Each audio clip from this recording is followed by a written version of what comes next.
दोस्तों नमस्कार। एक बहुत ही शानदार गाना आया है टुनटुन लाल यादव जी का, टुनटुन लाल यादव ऑफिशियल चैनल पर, जिस गाने का नाम है बालू के खदान। बहुत ही तेज़ी से वायरल हो रहा है दोस्तों, जाइए आप सुनिए। और जो कि इस लिरिक्स है सुनील सागर जी का, म्यूजिक है आर्या शर्मा जी का। एकदम बहुत ही अच्छा गाना, शानदार है।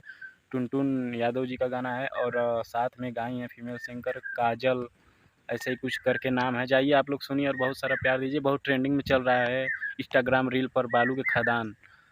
बालू के खदान गाने का नाम है दोस्तों। जाइए आप लोग सुनिए और ढेर सारा प्यार दीजिए। एकदम बहुत ही अच्छा गाना है और लिरिक्स भी अच्छा है। म्यूजिक आर्या शर्मा जी दिए हैं, जो कि एक बहुत ही अच्छा गाना देते हैं आर्या शर्मा जी।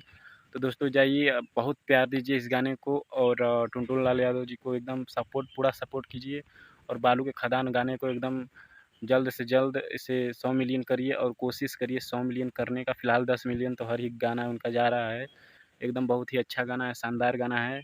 दोस्तों अगर आप भी खेसारी लाल, टुनटुन लाल यादव जी के फ़ैन हैं तो हमारे चैनल को सब्सक्राइब करिए। दोस्तों चलते हैं, जय हिंद, वंदे मातरम, लव यू।